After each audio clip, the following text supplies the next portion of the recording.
ClawdBot, OpenClaw, is an open-source AI agent made by this cracked developer who came back from his goat farm just to mess with AI. ClawdBot isn't just a chatbot, but a tool that takes action in the real world, literally 24/7, with messaging apps such as WhatsApp, Telegram, Discord, or Slack as the main vector for communication. It is gaining popularity and traction fast online, with people calling it the real-life Jarvis, and its GitHub repository has more than 100,000 stars right now. And I know what you're thinking. You're wondering why ClawdBot had a triple rebranding in such a short time. Well, it's because the folks at Anthropic, found the name too close to Claude, so they got angry and threatened to use their army of soulless AI attorneys. So they rebranded to MoltBot, which didn't seem right. So they rebranded to OpenClaw, ClawdBot's final form. In today's video, we will see how you can install ClawdBot, how to set it up, and how to create and interact with your own ClawdBot Telegram assistant. Now, to install ClawdBot, you have several options. The first is installing it locally on your machine with one command, whether you're using Linux, Windows, or Mac. Or you can buy a dedicated Mac Mini and host it there, but I don't have that kind of money. So in my opinion, the best and most affordable way is to use a VPS. That's why in today's video, we will host it for just a few dollars per month on Hostinger, the sponsor of today's video. So all you have to do is click the first link in the description and choose your preferred plan. I am going to go with the KVM2 option. This option gives more than enough headroom to run multiple bots and makes scalability easier later. Additionally, if you use my code CODEHEAD10, you get an additional 10% off. So if you want to run ClawdBot without limits and save a lot of money, use this link and code CODEHEAD10 for an additional exclusive discount. Thanks Hostinger for sponsoring this video. All right.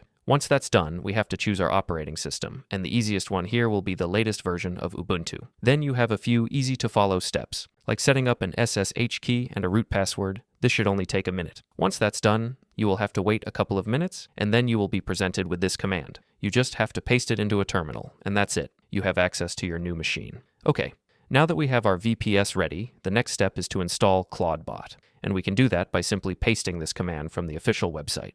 After waiting a few minutes, we now have ClawdBot installed on our VPS. The next step is to start the onboarding by simply typing OpenClaw onboard, or we can just wait for the onboarding process to start automatically once OpenClaw is installed. We select Quick Start Mode, then we have to select the model that we will be using. For me, I am going to use Google Gemini, so I select it and then I enter my API key and select the specific model. Then we have to choose which model we will be using. I'm going to use the Flash 2.5 model. Then I have to select which channel we will communicate with ClawdBot on. For the purposes of this tutorial, I am going to choose Telegram, which is the easiest option to set up. We just need to open Telegram and hit up the botfather, have a chat with him, and after some time, you will get your access token, which you should keep safe, by the way, and copy it back to ClawdBot. Then you will be prompted to select some skills. As you can see, there are a lot of built-in skills, but you can find more skills at the Claw Hub. Then you will be asked if you want to enable hooks, which are useful features like saving session context to memory when you want to start a new chat. And now that everything is set up, we can finally start talking with ClawdBot directly from the bot we created earlier. You will notice that the first time we talk to it, it just tells us to talk to the hand because access is not configured. And it will give us a pairing code, which we will take to the terminal and paste it along with this command. And once that's done, we can start using ClawdBot. For example, here I'm giving the bot its name and personality. Like for example, I want it to be a soy jack interested in tech and software in general. But not only that, you can use it directly from the terminal. For example, I want it to tell me anytime there is a significant spike in the Pentagon Pizza Index, or how the price of silver is faring compared to Nvidia's stock. So it searches the web in order to give me real-time results. But to do that, we must set up the web search feature, which is pretty easy to do.